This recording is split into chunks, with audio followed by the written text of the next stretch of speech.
In nomine Patri et Filii et Spiritus Sancti. Amen. Behold, O good and sweetest Jesus, I cast myself upon my knees in thy sight, and with the most fervent desire of my soul I pray and beseech thee to impress upon my heart lively sentiments of faith, hope, and charity, true repentance for my sins, and a most firm purpose of amendment. Whilst with deep affection and grief of soul I consider within myself and mentally contemplate thy 5 wounds, having before my eyes that which David the prophet long ago spoke in thine own person concerning thee, my Jesus. They have pierced my hands and my feet. They have numbered all of my bones. 7 Sorrows of Mary. Presence of God.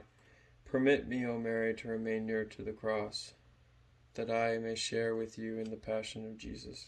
Meditation. We find in Simon's prophecy the first explicit announcement of the part the Blessed Virgin was to have in the passion of Jesus. Thy own soul a sword shall pierce.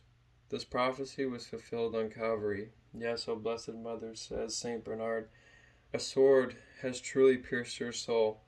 It could penetrate your son's flesh only by passing through your soul. And after Jesus had died, the cruel lance which opened his side did not reach his soul, but it did pierce yours. His soul was no longer in his body, but yours could not be detached from it. This beautiful interpretation shows us how Mary as a mother was intimately associated with her son's passion. The Gospel does not tell us that Mary was present during the glorious moments of the life of Jesus, but it does say that she was present on Calvary. Now there stood by the cross of Jesus his mother and his mother's sister, Mary of Cleophas, and Mary Magdalen. No one had been able to keep her from hastening to the place where her son was to be crucified, and her love gave her courage to stand there erect near the cross, to be present at the sorrow of agony and death of the one who she loved above all, because he was both her son and her God.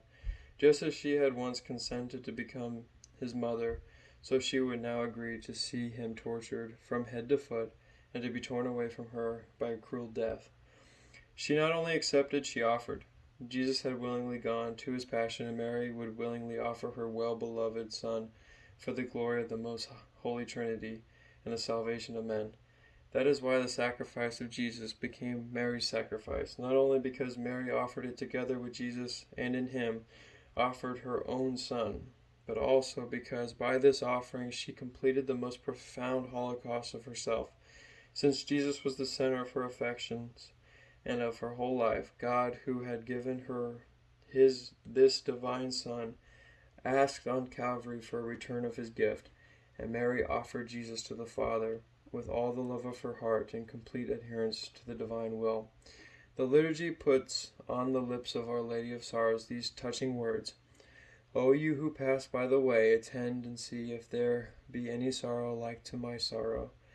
Yes, her grief was immeasurable, and was surpassed only by her love, a love so great that it could encompass that vast sea of sorrow. It can be said of Mary, as of no any other creature, that her love was stronger than death. In fact, it made her able to support the cruel death of Jesus. Who could be unfeeling in contemplating the mother of Christ suffering with her son? Chants the Stabat Mater, and immediately it adds, O Mother, make me feel the depth of your sorrow, so that I may weep with you. May I bear in my heart the wounds of Christ. Make me share in his passion and become inebriated by the cross and blood of your Son. In response to the Church's invitation, let us contemplate Mary's sorrows, sympathize with her, and ask her for the invaluable grace of sharing with her in the passion of Jesus. Let us remember that this participation is not to be merely sentimental, even though this sentiment is good and holy, but it must lead us to real compassion, that is, to suffering with Jesus and Mary. The sufferings God sends us have no other purpose. The sight of Mary at the foot of the cross makes the lesson of the cross less hard and less bitter. Her maternal example encourages us to suffer and makes the road to Calvary easier. Let us go then with Mary to join Jesus on Golgotha. Let us go with her to meet our cross, and sustained by her, let us embrace it willingly, uniting it with her sons. Colloquy. O Mary, Mother of Jesus crucified, tell me something about his passion. For you felt and saw it more than all the others who were present, having contemplated it with the eyes of your body and soul, and given it all the attention possible. O you who love him with such great love, O Mary, grant that I may stand with you near the cross. Permit me to contemplate with you the passion of your Jesus, and to have a share in your sorrow and tears. O Holy Mother, impress deeply in my heart the wounds of the crucified. Permit me to suffer with him, and to unite myself to your sorrows and his. O Queen of Virgins, you are also the Queen of Martyrs, but it was within your heart that the sword transpierced you, for with you everything took place within your soul. Oh, how fair you are to behold during your long martyrdom, enveloped in a majesty with both strong and gentle, for you have learned from the Word how those should suffer who are chosen as victims by the Father, those who he has elected as associates in the great work of the redemption, whom he has known and predestined to be conformed to his Christ, crucified for love.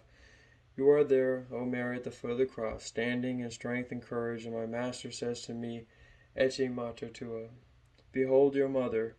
He gives you to me for my mother.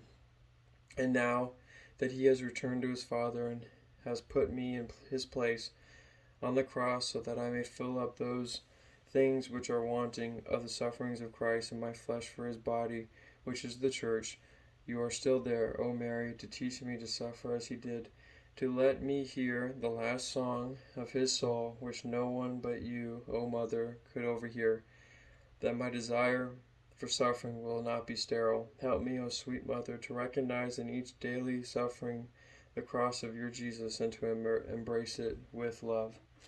Ave Maria, gratia plena Dominus tecum, benedicta tu mulieribus, benedictus fructus ventris tuae, Jesus.